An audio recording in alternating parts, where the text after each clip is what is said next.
what would cause the National Guard to open fire on unarmed college students?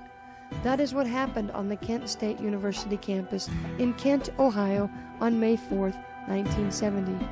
This tragic event was set in motion on April 30th, when President Richard Nixon told us in a national press conference that we were sending more troops into Cambodia.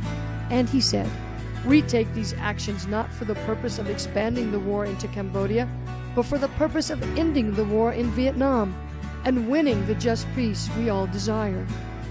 The American people were very familiar with these kinds of comments by May of 1970. Many people, and particularly college-aged, were protesting the Vietnam War. On Friday, May 1st, Kent students gathered on the Commons area of their campus for a rally that was about the recent disorders of the National Guard.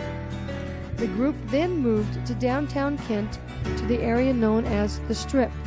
As police cruisers drove by, some of the protesters threw beer bottles at them and also started throwing things through different business windows. A bank had 43 windows broken that night. Kent Mayor Leroy Satrom reacted to these actions by declaring a state of emergency and ordered all bars closed.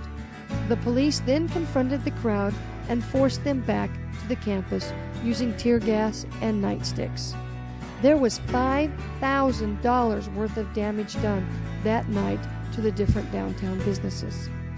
Saturday, May 2nd, students gathered throughout the day to protest the war. At 8 p.m., 300 people again gathered on the Commons. This group then started an impromptu march, and as they marched, they grew in numbers, up to 2,000. This group then set the ROTC building on fire. This was an old wooden World War II barracks that was scheduled to be demolished. All across the country, ROTC buildings were being attacked to protest the Vietnam War that year. Up to 30 different ones were burned. That night, as they watched the building burn, they would chant anti-war slogans. Police, armed with tear gas and drawn bayonets, went in and broke the crowd up and chased the students back to their dorms. Sunday, May 3rd, was a day of inactivity except for the Ohio National Guard troops had showed up on campus in armored personnel carriers. They fully occupied the campus and were stationed throughout. That morning, the Ohio governor, James Rhodes, arrived and held a news conference.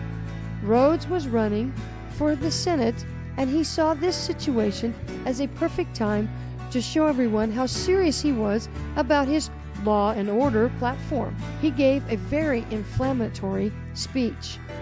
Add to this speech the fact that the National Guard commander told his troops that Ohio law gave them the right to shoot if necessary, and you have a very volatile situation. These two things just added fuel to the tension that was already there between the National Guardsmen and Kent State College students. Monday, the 4th of May, started at 11 a.m. with about 200 students gathering again on the Commons. At noon, this crowd had grown to 1,500 students. Not all were protesters, some were just there to watch. Nonetheless, action came to all. It started by an Army Jeep being driven in front of the students and being told through a bullhorn to break up. The students answered with cheers and chants. The National Guard was then ordered to disperse them. Armed with loaded M1 rifles and tear gas, the National Guard started to break up the students. As students turned and fled, some stopped to throw the tear gas back at the National Guard. The skirmish lasted a little over 10 minutes, and when it was said and done, a total of 67 shots were fired, resulting in 4 students being killed. 9 others were wounded, with one of those being permanently paralyzed. All of these victims were full-time students of Kent State University. And that is the tragedy of the Kent State shootings.